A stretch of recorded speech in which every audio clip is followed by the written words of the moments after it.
За өнөөдөр 7 хоногийнхоо хүнсийг авахар шийдсэн. Тэгээд ер нь 7 хоногт эдэн төгрөгөөр хүнс авдаг гэдгийг та нарт сонирхолтой гэж бодлоо. Шууд дэлгүүртээ ороод саваа тушаагаал харсан чи харин тэргээ аваагүй лээ. Тэгээд буцаж гарч ирээд тэргээ авсан.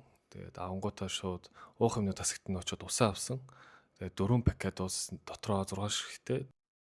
Нэг пакет нь бол 13,250 төгрөг гэж хэлээ. Ер нь бол 4 пакетыг авахд бол 53,000 төгрөг болсон.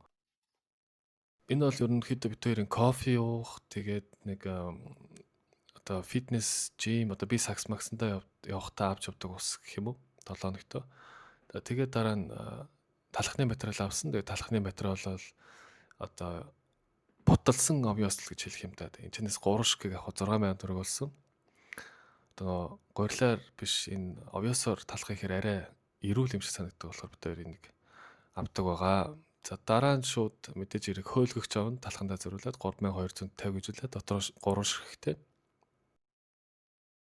Хөөлгөгч авч авчаад дараа нь шууд зөөхий гэх юм уу арцл авсан 4 ширхгийг авсан. Нэг нь 2800 нийтдээ 11300 төгрөг болсон. Дараа нь 3.5% тослогтой сүү 3800 аваад 1.5% тослогтой сүү 3400 авсан.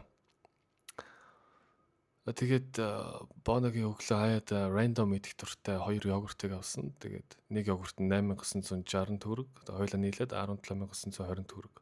Тэгээд мэдээж half milk протеин powder-тойгоо холж сэгсэрж уудаг 10,000 гэж хэлээ.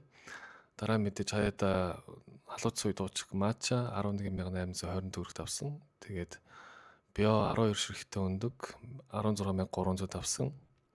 Араас нь чихэрлэг төмөс одоо нөгөө снэк ойлгож орой иддэг 16300 төгрөг болсон 2 уут нь. За тэгээд хаяатаа бас ажлаас тарж ядарсан үедээ идэнэ гээд нэг 2 загасны филет авсан. Тэр нь тэгээ 22000 төгрөг болсон. Мэдээж хэрэг мөсли тэгээ өглөө болгон идэх юм грек йогурт авсан. Уусаа тэгээ грек йогуртаас өөр йогуртнууд бол аргаад орохгүй юм байлээ. Энэ бол тэгээд TikTok, Instagram дээр л хүмүүс ингэж идээд идэг тэгээд тааш дөрөөд идсэн чинь даггүй байлээ. Дараа нь шууд мөслиг авсан. Энэ болохоор Kaufland-ийн нэрийн мөсли. Тэгээд дотроо жимстэй, тэгээд өргөн самартай 10,600 гэж хэлээ. Дараа нь өгөрцөө 2 ширхгийг авсан 6,600 төгрөгөөр. Тэнгүүдээ шууд салаатныхаа навчиг авсан 2,800 төгрөгөөр 2 ширхгийг. Бас хөөрхөн хямдарсан байлээ. Тэгээд 2 хил будаа авсан 1 хил одоо 1 ширхэг будаа нь бол ер нь 4,000 таа. Тэгээд 4 ширхгийг авахд 16,200 болсон. Дараа нь оройны одоо чипсний оронд 100 шар бит хоёр эдэм ам авч иддэг 20,400 төгрөгөөр. Тэгээд мэдээ цацаг тэр бол хям 6,500 авсан.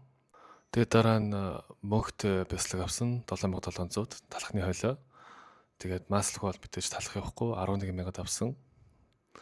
За тэгээд сүүн ундаа 15,000-д өглөө болгон ухаар бит хоёр хаяатаа бас ус аргаад идэг болохоор ийм сироп, морин сироп авдаг 23,000-аар тэгээд уургаа нөхөхөөр хаяатаа 22,500-аар шокор игэл. Тэгээд дараа нь хагас өдрийн орой кино үзэхдээ идэнэ гэдэг 2 попкорн авсан 14,300 нийт болж илээ.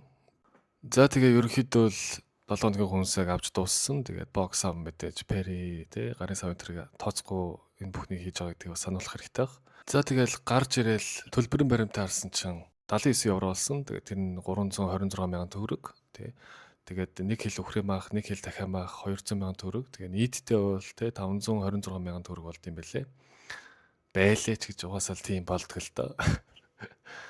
Уул нь бүгднгийн нийлүүлж байгаа ширээн дээр тавьж байгаа бичлэг хий гэж бодсон чинь даанч зав байсангүй шууд найзтайгаа авирахаар төлөвлөсөн байсан болохоор шууд гэртээ хүнсээ авч тавьчаад найз руу яваад ийм авирдаг газар очиж авирсан.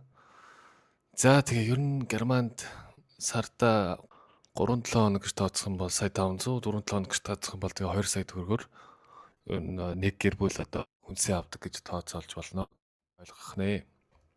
Тэгээ энэ бол мэдээж хэрэг тэгээд 7 хоногийн хүнсний мөнгө Монголд ямар байдгийг би бол сайн мэдэхгүй байна. За тэгээд ийм байна да. See ya.